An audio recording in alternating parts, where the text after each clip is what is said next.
অবশ্যই প্রতিশোধ নেবে, দেশকে সজাগ থাকতে হবে বললেন ইমরান খান। ইমরান খান বলেন, ভারতের প্রধানমন্ত্রী নরেন্দ্র মোদী অবশ্যই প্রতিশোধ নেবে এবং সে বিষয়ে দেশ ও জাতিকে সজাগ থাকতে হবে। এছাড়া ভারতের বিরুদ্ধে পাকিস্তানের সশস্ত্র বাহিনীর উপযুক্ত জবাবের প্রশংসাও করছেন ইমরান খান। সম্প্রতি কারাবন্দী ইমরান খানের সঙ্গে সাক্ষাৎ করেছেন সাবেক এই প্রধানমন্ত্রীর বোন আলেমা খান। তিনি বলেছেন, তার কারাবন্দী ভাই ইমরান খানের সাথে সাক্ষাতের সময় ভারতের সাথে পাকিস্তানের সংঘাতের বিষয়টিও আলোচনা করেন। আলেমা বলেন, তিনি ইমরান খান আমাদের বলেছেন যুদ্ধের সময় এবং এই ধরনের পরিস্থিতিতে তাৎক্ষণিকভাবে জবাব দেওয়া প্রয়োজন। তিনি আরও পরামর্শ দিয়েছেন যে দেশ ও জাতি সতর্ক থাকা উচিত, কারণ ভারতের প্রধানমন্ত্রী মোদী অবশ্যই প্রতিশোধ নেবেন। এদিকে ইমরান খানের প্রতিষ্ঠিত দল পিটিআই এর কেন্দ্রীয় তথ্য সম্পাদক শেখ ওয়াকাস আকরাম এক বিবৃতিতে বলেছেন, ইমরান খান বলেছেন, ভারতের বিরুদ্ধে পাকিস্তানের সশস্ত্র বাহিনীর উপযুক্ত জবাব কেবল জাতির মনোবল বৃদ্ধি করেনি, বরং কারাগার থেকে ব্যক্তিদের মনোবল বাড়িয়েছে।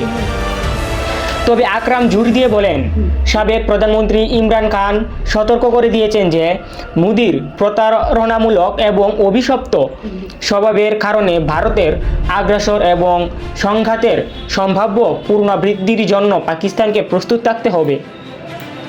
তিনি জানান, ইমরান খান হুঁশিয়ারি দিয়েছেন যে ভারতের পক্ষ থেকে ভবিষ্যতেও বারবার আগ্রাসনের ঘটনা ঘটতে পারে, কারণ মোদীর আচরণ বিশ্বাসযোগ্য নয়।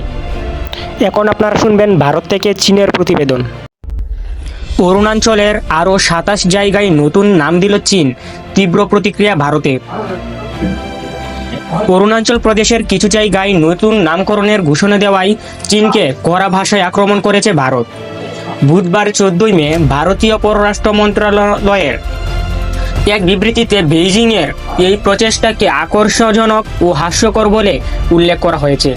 নয়াদিল্লি বলেছে, চীনের এমন পদক্ষেপ গ্রহণ করবে না ভারত।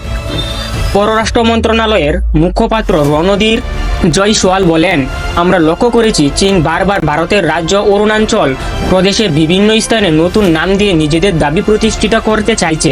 আমরা এমন প্রচেষ্টা স্পষ্টভাবে নাকচ করছি, একথা বলেন দিল্লি। চীনের নামকরণের বিবৃতি।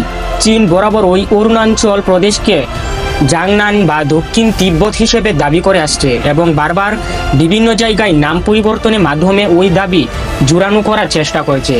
চীন এ পর্যন্ত অন্তত 5 দফায় অরুণাচল প্রদেশের বিভিন্ন স্থানের নাম পরিবর্তনের ঘোষণা দিয়েছে। 2017, 2021, 2023, 2024 ও সর্বশেষ গত 11 মে অরুণাচলের কয়েকটি স্থানে নতুন নাম প্রকাশ করেছে বেইজিং। সাউথ চায়না মর্নিং পোস্টে জানিয়েছেন, চীন বেসামরিক বিষয়ক মন্ত্রণালয় এবার অরুণাচলের 27টি স্থানে নতুন নাম ঘোষণা করেছে। এর মধ্যে রয়েছে 15টি পাহাড়, 5টি বসতি, 4টি পাহাড়ি পথ, 2টি নদী ও 1টি সমুদ্র।